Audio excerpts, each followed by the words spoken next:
ഇനി അടുത്ത ക്വസ്റ്റിന് 137 ആണ്. ഇത് നീറ്റിന് വന്നിട്ടുണ്ട്, പിന്നെ ജെഇക്ക് വന്നിട്ടുണ്ട്. നമ്മുടെ ഫസ്റ്റ് ഇയറിൽ ഏറ്റവും പ്രധാനപ്പെട്ട തിയറി. അതായത് n drops, identical n drops combines to form n drops, n times drop combines to form a big drop. വളരെ പ്രധാനപ്പെട്ട ഒരു തിയറമാണ് ഇത്. സ്ഥിരമായിട്ട് നീറ്റിന് വരുന്നു, സ്ഥിരമായിട്ട് IITക്ക് വരുന്നു. അപ്പോൾ നമ്മുടെ IMECTയുടെ ഏറ്റവും പ്രധാനപ്പെട്ട ഒരു ക്വസ്റ്റ്യനാണ് തിയറമാണ്. അപ്പോൾ 1000 ഡ്രോപ്സ് കമ്പൈൻ ചെയ്യുന്ന വലിയൊരു ഡ്രോപ്പ് ഉണ്ടായാൽ വലിയ ഡ്രോപ്പിയുടെ ഡ്രോപ്പ് ചെയ്യുന്ന വർക്ക് ഡൺ ഉണ്ട്. ഇതാണ് ചോദ്യം. അപ്പോൾ let small r be the radius of radius of small drop and n drops combines to form a big drop of radius capital R. ഇതാണ് തിയറം. അപ്പോൾ തിയറം പറയുന്നത് ഇങ്ങനെയാണ്: n identical small drops combines to form big drop. Then what is the work done by the drop? അപ്പോൾ ചെറിയ ഡ്രോപ്പാണ് ചെയ്യുന്ന work എന്താ?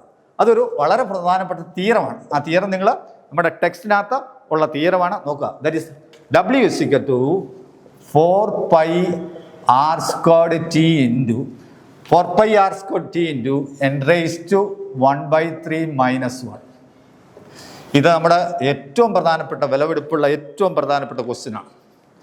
ഈ ക്വസ്റ്റ്യനാണ് നമ്മുടെ 137 എന്ന ക്വസ്റ്റ്യനകത്ത്. ഇവിടെ 8 ഡ്രോപ്സ് ആണ്.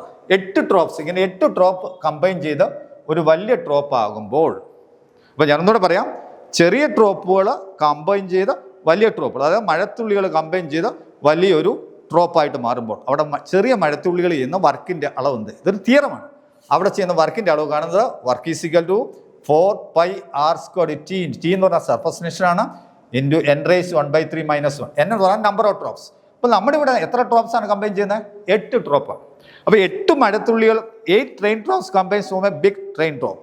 Then what is the work done by the drop? അങ്ങനെ വരുമ്പോൾ answer W is equal to 4πr² into 8 എന്നുള്ളത് നമ്മൾ ക്യൂബിക് പവർ 2 ക്യൂബ് എന്ന് എഴുതും. 2 × 2 × 2 എന്ന് പറഞ്ഞാൽ 2 × 2 4, 4 × 2 8 ആണ്. അപ്പോൾ 2 ക്യൂബ് എന്ന് എഴുതും. അപ്പോൾ 2 ക്യൂബ്ഡ് ഓൾ റൈസ്ഡ് 1/3 minus 1 എന്ന് പറഞ്ഞാൽ ക്യൂബിക് പവർ തമ്മിൽ വെട്ടിപ്പോവും. അങ്ങനെ വരുമ്പോൾ W is equal to 4πr². 2 minus 1, 2 minus 1 എന്ന് പറഞ്ഞാൽ 1. The answer is equal to 4πr². So വളരെ പ്രധാനപ്പെട്ട, ഏറ്റവും പ്രധാനപ്പെട്ട ഒരു ക്വസ്റ്റ്യൻ ആണ് നമ്മുടെ ഇതിനകത്ത് വന്നിരിക്കുന്നത്. ഇതിൻ്റെ ആൻസർ എന്ന് പറഞ്ഞാൽ C ആണ്. നമ്മുടെ ആൻസർ C ആണ്.